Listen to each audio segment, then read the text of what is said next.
brought to you by Sensodyne K। अभी लेके आए सेंसोडेंट के टूथ का करंट गॉन तो लाइफ का करंट ऑन। बिहार पर बात करने के लिए हमारे साथ जुड़ रहे हैं रोहित कुमार सिंह। आप इंडिया टुडे टीवी के पटना ब्यूरो के एडिटर हैं। रोहित जी, आपका स्वागत।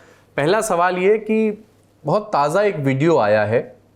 जमुई में पहले चरण के वोट पड़ गए हैं, लेकिन एक वीडियो आया आरजेडी की रैली में जिसमें चिराग पासवान को गाली दी गई। वो ऑडियो माइक में सुनाई पड़ा और वो बिहार में एक नया राजनीतिक मुद्दा बन गया है।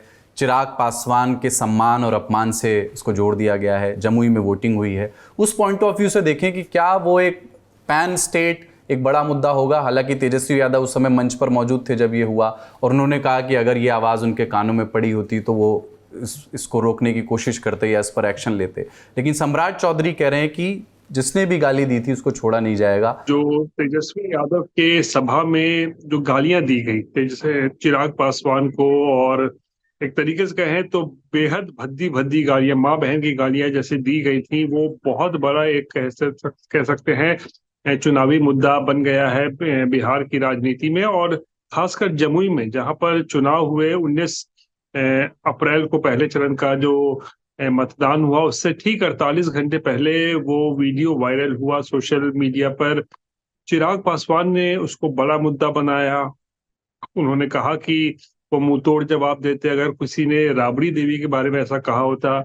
लेकिन तेजस्वी यादव इस पूरे जो ये घटनाक्रम है या ये विवादित वीडियो है, इसको लेकर लगातार बचते नजर आ रहे हैं। पहले तो उन्होंने कहा कि उनके मंच पे ऐसा कुछ नहीं किया गया है, या किसी ने उन्होंने सुना नहीं कि क्या बोला गया, और किसी ने बोल दिया तो क्या करेंगे। इस तरीके से उन्होंने पल्ला झाड़ने की कोशिश की। और उसके बाद फिर एक तरीके से उन्होंने इस सवाल को लेना भी मुनासिब अब नहीं समझा। उनसे बार बार ये सवाल पूछा जा रहा है कि भाई चिराग पासवान आहत हैं, नाराज हैं, तो वो अब सवाल सुनने को भी तैयार नहीं है। पत्रकार पूछते हैं तो कहते हैं और बताइए, दूसरा सवाल कीजिए। तो ये मामला जो है अब चुनाव आयोग तक भी पहुंच चुका है।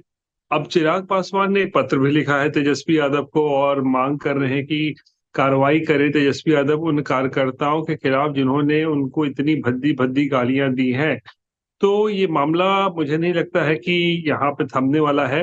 पहले चरण के चुनाव में ये मामला काफी जो है गर्म हुआ, और आगे के बिहार में जितने भी चरण होने हैं मतदान की, यानी 6 चरण और बाकी है, मुझे लगता है कि इसमें भी ये पूरा मामला जो है ये जोर शोर से उठाया जाएगा। क्योंकि इसको एनडीए और खासकर अगर बीजेपी की बात करें तो बीजेपी ने इसको आरजेडी की गुंडा कल्चर से जो है उसको जोड़ दिया है, और उनका कहना है कि यही आरजेडी का चाल चरित्र है और इसी तरीके से ये लोग करते हैं।